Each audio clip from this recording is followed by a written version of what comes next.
Assalamualaikum dan salam sejahtera geng. Welcome back my YouTube channel geng. Okay, video kali ni saya nak pasang LED multifunction.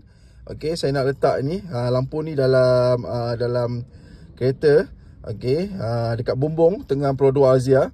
Sebab Pro 2 Azia ni lampu dia tak ada kat tengah-tengah ni. Okay, sebelum tu saya dah pasang yang ini. Ni. Tapi saya nak ganti yang besar sikit pakai yang ini. Dan yang lampu ni saya akan letak dekat bonet balik lah. Okay, so jom kita unboxing ni, lampu ni, apa yang ada kat dalam. Inilah function dia, boleh letak dekat mana-mana. Salah satunya boleh letak dalam kereta lah, okay, dekat bumbung kereta.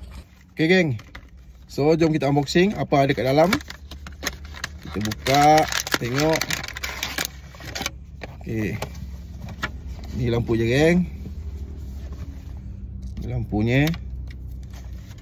Jom kita tengok dulu. Ni lampu kuning, lampu biru, lampu putih. Ni. Okey. Apa yang dia bagi? Okey, dia bagi siap ada cas, okey, micro. Dan plate besi ni. Okey, plate besi ni yang kita akan tampal dekat atas bumbung kereta tu lah. Okey. Tampal macam ni. Dan dia bagi double tap, okey, untuk tampal plate besi tu nanti. Dan satu ini benda ni kita sebelum kita tampal kita lap dulu dengan benda ni. Okey, macam tisu basah lah. Okey, so jom kita tampal kat atas bumbung kereta Pro 2 Azia. So ni geng, double tap dan dia punya plate besi ni. So tampal macam ni lah. Okey, kita buka dulu.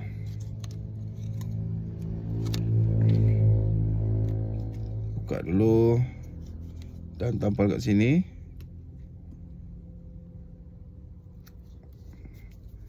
So macam ni nanti. Dan yang ini kita akan tampal dekat atas bumbung. Nanti akan jadi macam ni lah. Okay, sekejap. Kuat juga magnet ni. Senang nak cabut. Kalau nak cas ke apa, cabut je. Sebab dia ada plate besi ni. Okay geng, dah tampal dah dia punya plate besi ni. Okay, so kita just tampal je lah macam ni. Macam ni. Tengok. Tengok. Macam ni. Okay, nak on macam tu. Biru, putih. Okay, senang. Kalau habis cas apa, ambil je, lepas tu pergi cas. Mana je punya ni. Ni cas dia. Ni. Okay. Memang dia punya melekat kuat lah. Macam tu. Warna biru, warna putih, warna kuning. Smart geng. So kereta Pro 2 Azia dah ada lampu kat tengah-tengah dah.